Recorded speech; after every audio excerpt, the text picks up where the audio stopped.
Welcome back to U.N.I.T.S. And you're probably wondering, wait, there's more? I thought the finale was the final part. Well, yes and no. I'm AJ, and the epilogue to U.N.I.T.S. was originally created because I wasn't good at math. The original tagline for U.N.I.T.S. was a 5-year legacy, starting in 2012 and ending in 2016. And technically speaking, if you count 2012 as the first year, then yes, the storylines take place within 5 years. However, in 2017, I felt somewhat unsatisfied with the tagline, so I had to shoehorn in something to warrant U.N.I.T.S. going on for one more year after it ended. The question was what? Both Stand Up and Blood of Sub-Zero had sequels in 2017, but neither felt conclusive for an epilogue. And so, that decision led to me creating a standalone epilogue using lesser utilized characters in the finale, and having my OC, Mecha Geisha, get one more moment of closure. The only issue you would have to suspend your disbelief is that this storyline takes place parallel to Blood of Sub-Zero 2 in November of 2017, as well as the final installment of the Smash Parody series at that time. But other than that, the epilogue focuses on its own tale, so watching the other two videos is not needed. The epilogue takes place at the tail end of October, where the Midland Nightmare had just begun.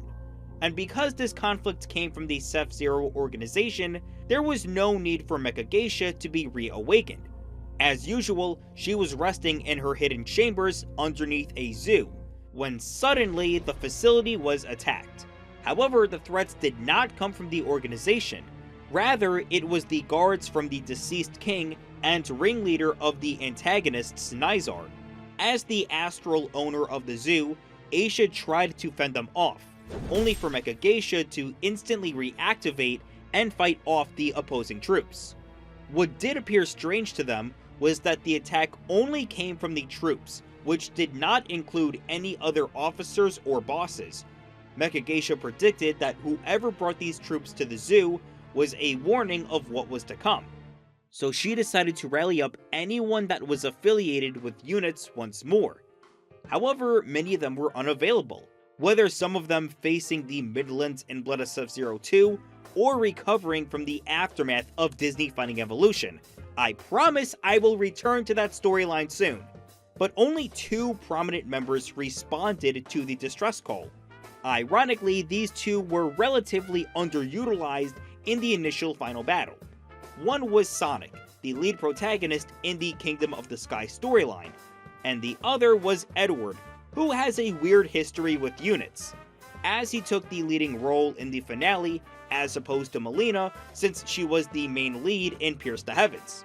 But because Edward owns and runs Coral Knights, where Melina is the manager, he got more say on taking the helm.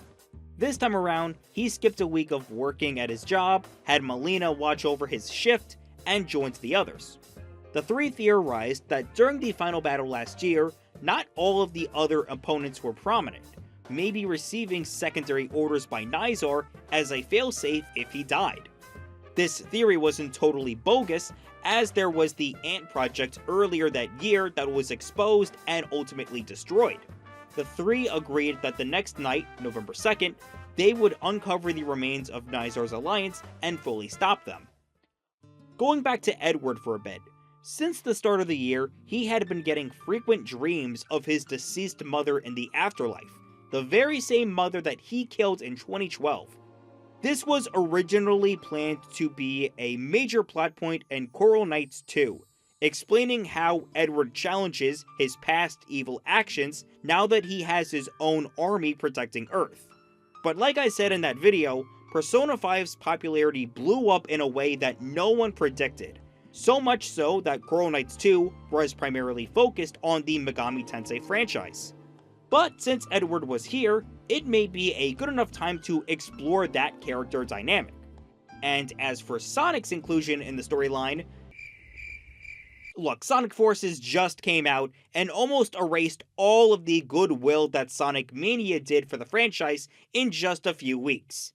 So he was here because there was nothing else better to do. Mecha Geisha, on the other hand, had an ultimate identity crisis. This was the third time she had awoken in the 2010s to face her ultimate evil, but she wondered how many times she would have to fight until she fulfilled her purpose in life. She could have maybe told Aisha about her insecurities, but she knew that she wouldn't be around because Aisha had to attend to the parody series production on the night of the final battle.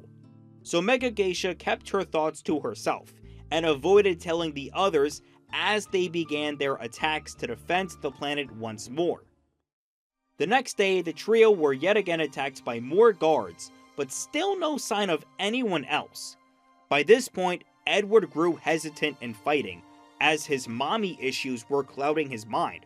But on the bright side, because of Sonic's speed, he was able to recon and report that the guards were not coming from this current plane of existence. Instead, the guards were entering the planet through a portal to another universe. Mecha Geisha theorized that this activity in an alternate universe was what caused her to be reactivated, with the idea that Nizar emerged to an alternate universe to be revived. So with this urgency, the three decided to weed out whoever was activating the portal and storm in to defeat the presumed resurrected Nizar. But Edward still felt down about his visions, so right before the big strike, he took a visit to the afterlife, where Edward met his mother for the first time in 5 years. Edward vented to Catherine about his worries of going into his Warhammer form, saying that he could accidentally kill one of his workers or comrades. But Catherine assured that he has grown drastically as a person in those 5 years, and if he does lose control, he would have people to calm him down. And with her blessing, Edward returned to Mecha Geisha and Sonic, confident in using his full power as a half-demon, this time for good. On November 3rd, the three ambushed the location of where the guards were coming from, and jumped into the portal. What they discovered on the other side was the deteriorated remains of Nizar's castle. Upon arriving at the throne, they discovered the mastermind of the conspiracy, Mary Clay, the perfected form of Maria Shigama's work. But unlike the one that was in the Prime universe, this Mary was not controlled by anyone, speaking to the three and telling them that her original human name was Angela Kyrie. In this universe, Maria's name was Angela, and instead of stealing digital code to create the ultimate robot servant, she merged herself with her creations to become one. She heard about what happened in the Prime universe and decided to create a portal connecting the two universes and resurrecting Nizar as her servant, while also allowing him to get back at Mecha Geisha. Originally, Twilight was supposed to be in cahoots with Angela, being the one to create the device to travel between universes, but she opted out in favor of minding her own business, ruling her country. Smart choice in my opinion. So Angela, the amalgamated android, made the device herself, and upon seeing Edward, she said that she was impressed that the Coma Boy was up and out. So it turns out in both universes, the alternate and Prime one, it was Maria/Angela who copied and stole some of Catherine's work to push her experiments, and was the one who caused Edward's coma for over a decade. Her initial plan in America was to copy and steal Catherine's data and kill her in a hit-and-run accident, fleeing the country to avoid any suspicion. But it was Edward who unexpectedly intervened at the last minute. Edward making a deal with Malachi, becoming a demon, killing his mother, and running Coral Knights. All of those events happened because he saved his mom from Maria.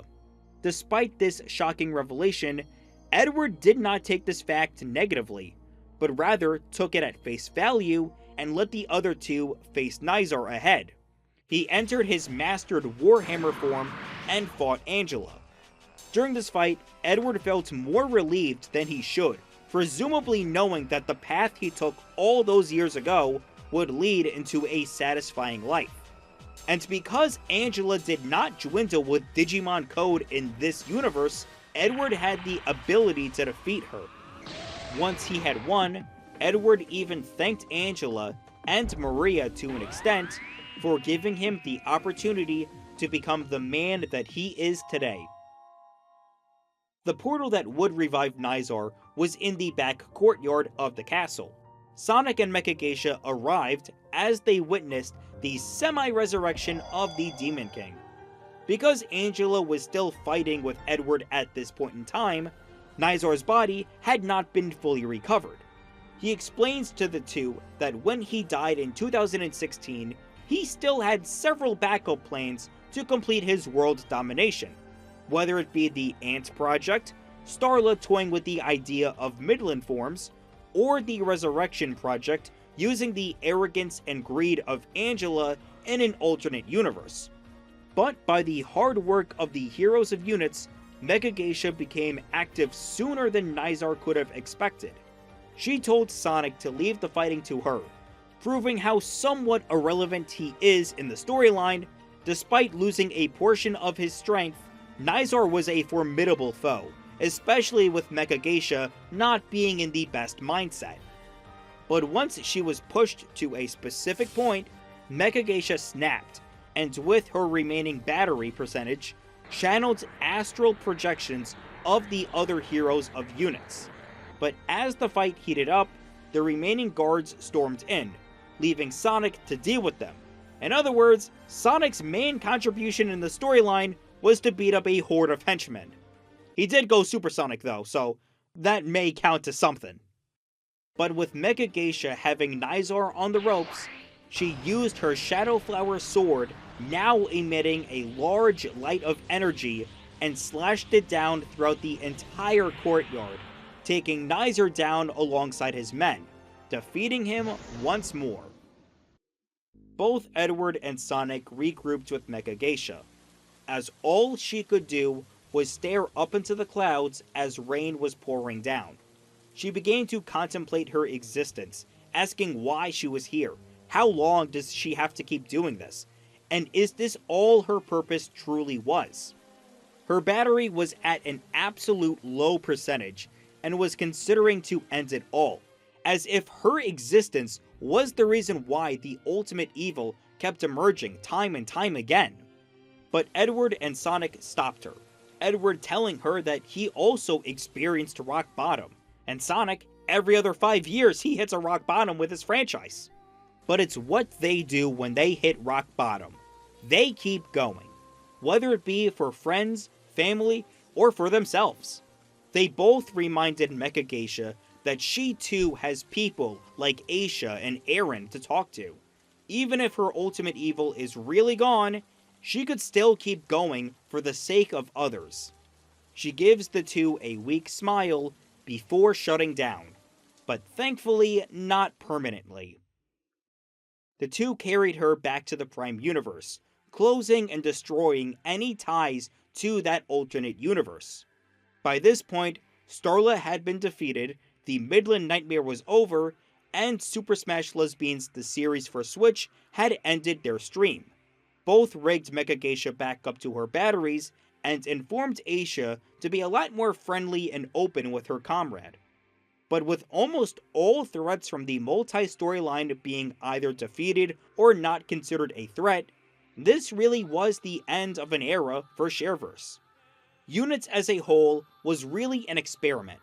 I never initially planned for all 7 storylines to be intertwined with one another.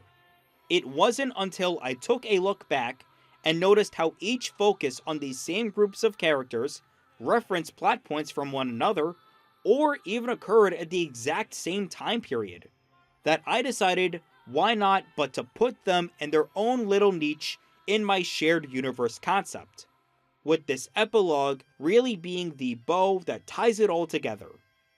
Units, a proper 5-year legacy. If you liked the video, or liked all of the videos from this entire experience from start to finish, make sure you hit the like button and maybe consider subscribing. Until then, I'm AJ, and I'll see you all in the next one.